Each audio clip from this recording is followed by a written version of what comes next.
আমাদের আবেদন সমস্ত বামপন্থী কর্মীদের কাছে।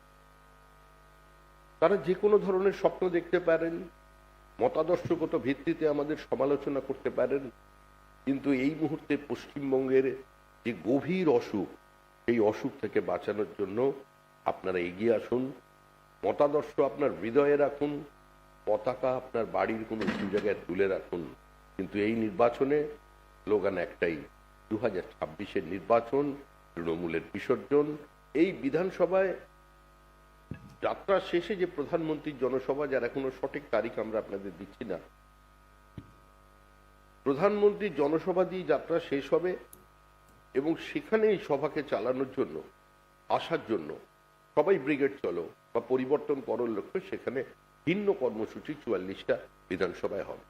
এছাড়াও বৃহত্তর কলকাতার 29টি বিধানসভা ক্ষেত্রে প্রত্যেক জায়গায় ট্যাবলো বেরোবে, ব্রিগেড চলো অভিযানের জন্য বিভিন্ন জায়গায় পথসভা হবে এবং যাত্রা একটি বিশেষ জায়গা থেকে বেরিয়ে যাবার পরেই সেখানে ধারাবাহিকভাবে পথসভা শুরু হয়ে যাবে, স্কোয়াড মিছিল শুরু হয়ে যাবে।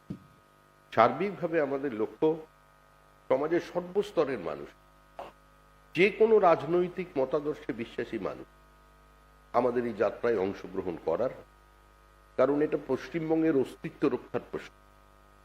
2217 কিলোমিটারের বর্ডার আমাদের বাংলাদেশের সঙ্গে। আজকে বাংলাদেশের সীমান্ত বরাবর যে জামাতের উত্থান, সাম্প্রতিক নির্বাচন এবং যেভাবে শুধু পশ্চিমবঙ্গ নয়, বিহার এবং ঝাড়খণ্ডের ডেমোগ্রাফি বদলে যাচ্ছে, ISIS এর জঙ্গি ধরা পড়ছে এখান থেকে, আজকে লস্করে তৈবার জঙ্গির যোগাযোগ পাওয়া যাচ্ছে মালদা জেলায়, এবং সর্বোপরি এখান থেকে যে এক্সোডাস চলেছে,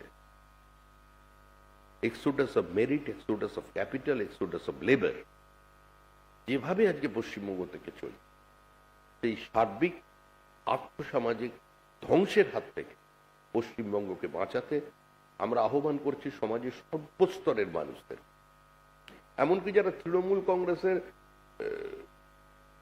অংশগ্রহণ করেছেন, অপ্রাসঙ্গিক তৃণমূল কংগ্রেসকে সম্পূর্ণ বিপরীত অবস্থায় থেকে যারা ঘাম রক্ত দিয়ে দেওয়ালে হাসফুল চিহ্ন এঁকেছিলেন, যারা দীর্ঘ 15 বছরে তৃণমূল কংগ্রেসের ক্ষমতার অমৃত রস পান করেননি, তারাও এই পরিবর্তনে আসুন।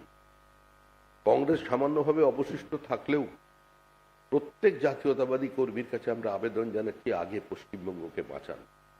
আমাদের আবেদন সমস্ত বামপন্থী কর্মীদের কাছে। তারা যে কোনো ধরনের স্বপ্ন দেখতে পারেন, মতাদর্শগত ভিত্তিতে আমাদের সমালোচনা করতে পারেন, কিন্তু এই মুহূর্তে পশ্চিমবঙ্গের যে গভীর অসুখ, সেই অসুখ থেকে বাঁচানোর জন্য আপনারা এগিয়ে আসুন। মতাদর্শ আপনার হৃদয়ে রাখুন, পতাকা আপনার বাড়ির কোনো উঁচু জায়গায় তুলে রাখুন, কিন্তু এই নির্বাচনে স্লোগান একটাই, 2026-এর নির্বাচন, তৃণমূলের বিসর্জন, পাল্টানো দরকার, চাই বিজেপি সরকার।